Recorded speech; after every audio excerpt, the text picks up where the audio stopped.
as promised, we'll do our weekly inspiration walk. I wanted to just take a couple of moments and share some footage from my daily routine.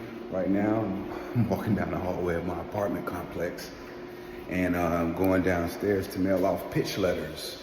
This past week, I decided to focus on massage places and places where you can go get like spa treatments. So dropping these off email. And it's like 82 degrees right now. It's like 7 in the morning. So I decided to get some cardio in, do it every day. I think it helps clear the mind, lets you get the chance to think, and you stay healthy and fit in the process. So today I think I'm gonna do about 2 or 3 miles. I'll run some, I'll walk some, but for now, I gotta get these letters to the mailbox. My big break might be inside. And I forgot something. I got the perfect day for some cardio.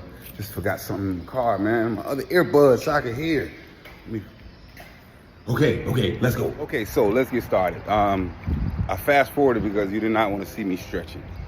Right now I'm in Texas, in the state of Texas, in San Antonio near the King William district, and this is where I draw a lot of my inspiration. Part of it has to do with my need and a deep desire to somehow use color to bring people together. Like for instance, right now I'm in front of the Arbor House. It's a collection of boutique hotels. They're really cool and cute. Great for that different kind of stay, if you know what I mean. I'm gonna tell you how today's inspiration walk will go. I've canvassed a number of major cities, and I have what I think are the top 5 questions for ARTCRY. First one is really simple. They asked me, what's this thing on my neck? What is it? Is it a book? What's going on? Actually, I'm very, very faithful man. I believe in Christ. I believe in God. I believe there's a power beyond us that oversees. And so I pray every day when I wake up, and when I go to bed. When I wake up, I say the Lord's Prayer. And actually, if you take a close look, it has it inscribed. It's like a little book, and it has every word to the Lord's Prayer. So that was question 1 from Paris. Okay, question 2, how did I get started with art? Grew up in Chicago, and when I was in Chicago, I was on the south side, yes sir. Growing up in Chicago, you get to see a mixed bag. It's like gumbo. One of the famous sayings that I like is, all the ingredients is what make the gumbo good. So that means you need variety for life to be special. When I was young, I had a lot of variety in my household. It's always music. My grandfather loved jazz. My mother also loved fashion and art. My uncles were carpenters and they built things. My grandmother had a lot of style. So I seen it early. Around 10 or 12, they asked me if I wanted to be in a special gifted program. I was really smart. And so I decided to take a chance and do it. So I had a teacher, her name, I can't remember her name, but I remember that in 4th or 5th grade, she challenged me to do some creative writing. She brought her son in the classroom and told me he was an illustrator and that if I wrote a book, he could draw out, what he saw from my words. She was such a sweet lady. So her son came in with a blank book. I had never seen that in my life. Every book I've ever seen had words in it. The books my mama used to tell me about, like the Bible, was this thick and had lots of words in it. But he brought a blank book, and I wrote my story and brought it in, and she loved the story. And he illustrated it and brought it back the next day. Like floored. I showed it to all my classmates, and I think that was one of the defining moments. After that, I got into sketching, drawing, and then when I got in college, I started doing commercial painting. I needed a summer job, so I was one of the hunky guys that was painting houses. Seriously, I was. So it'd be really hot and I'd have my tank top on. I did not realize like what sex symbols was and none of that. I was just too super innocent, right? Through painting homes with the paintbrush, I got a chance to learn a technical skill. I learned what a soffit was, what a fascia was, matte paint, satin, high gloss. I learned what it meant to clean the brushes so you can save money on your materials. And then it wasn't until last year where, after writing some books, a screenplay, I was really compelled to do visual arts. Had a really bad day at work one day, decided to stop at an art store, and then I got some canvases and just went home and see what would happen. I was really good. Like, I saw my ability. And so that's how it really started. After that, I started experimenting. I did 1 or 2 paintings every day for an entire year. My home started looking like a crazy person lived there, like the Joker or somebody. But it was all part of how I became an artist. Great question. All right, next up, number three. Can you tell us about your special color fusion style? Yeah, sure. So when I became an artist, I wanted to stand out. One of my big goals wasn't to get rich, was not to make a lot of money doing this. Actually, all I wanted to do was inspire people, light a spark in them, get them off their ass, make them see something that changes the outlook of their day, makes them think about things in a different way. And I saw that only happening through color and mixing. So I started to learn about colors, the theory. I learned what blue represents, what yellow, what a color complement was, what a contrast, what a hue was, what a shade was. I learned about the various styles and techniques. I learned how to use glitter and metallics and acid paints and all these things. What I was able to do was take an image that I would see, and I would allow my emotions to process what I felt.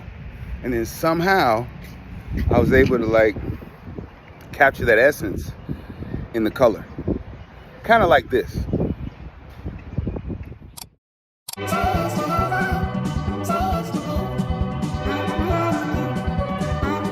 So, like, instead of taking an orange and recreating the orange and making the colors exactly like the orange, what I would do is I would think about what an orange represented to me in that moment. I'll never forget, one day I got lost in the forest. Say that one more again. My black chocolate self got stuck in the forest, and it was like 10 or 11 o'clock at night. I was not prepared. All I was able to see from the flickering light on my cell phone was the forest, nature. I saw how spooky and scary it could be, but also I saw how beautiful it could be. So when I got home, all I remember was seeing green, and there was a particular tree. It was a mossy oak, and I just, for whatever reason, I liked that particular tree. And when I got home, I painted it, and I painted what I felt, and then I went back to the tree and I compared the two. And you know how something don't match but it go?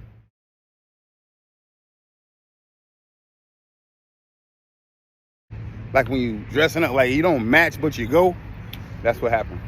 And that's how color fusion got started. I ain't even gonna lie to y'all, I am super tired. So far I've been walking about a mile. I'm in downtown San Antonio, and even though it's really hot, there's no sun, it's super humid, you get the idea. All right, number 4. All right, looks like this question is from the United States, New England. Hey, what's up, y'all?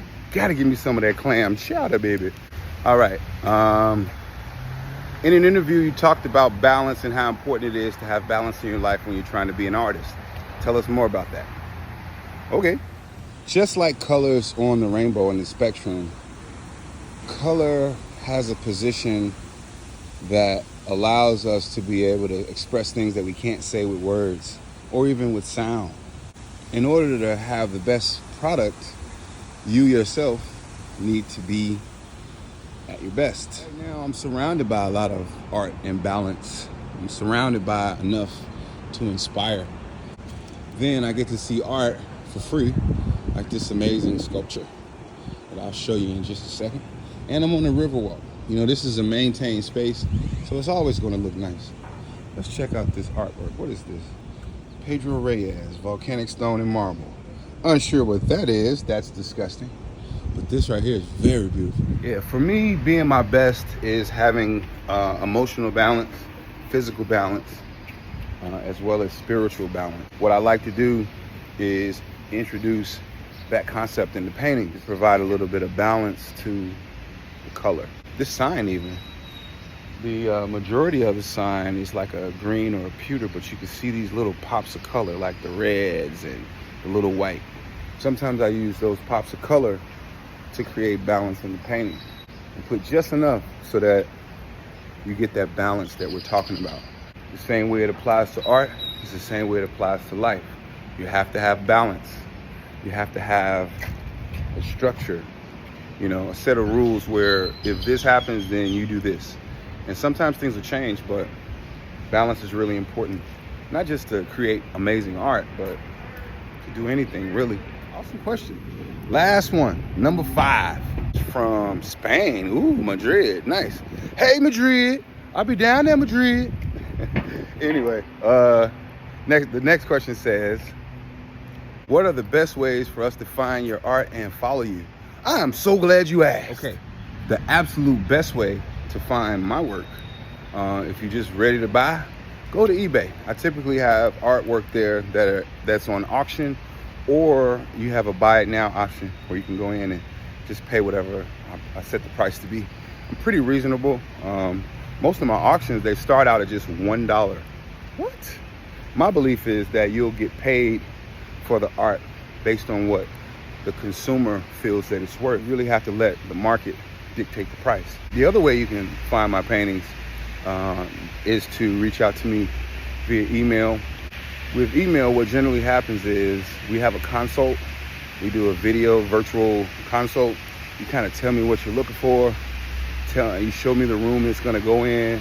We talk about size and dimension, and then we come up with a strategy and a price.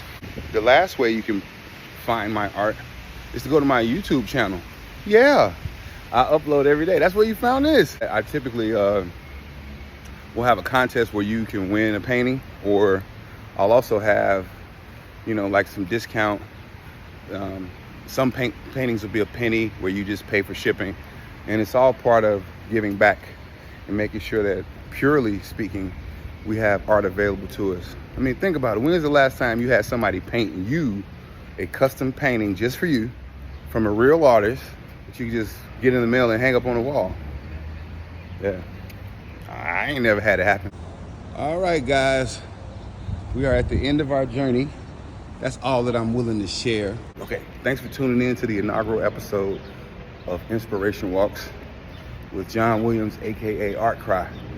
Y'all be blessed. Make sure you like and subscribe, leave a comment there. You know what? I'm feeling generous. Here's what I want you to do. I have a contest. After watching this, I want you to send me an email, and in the subject line, I want you to write free painting. I'm gonna give one of you guys a custom 8x10 piece, the one I make today based on the walk that I'm doing right now. Yeah, that's a great idea. So email me at theartcry@gmail.com. Once again, theartcry@gmail.com.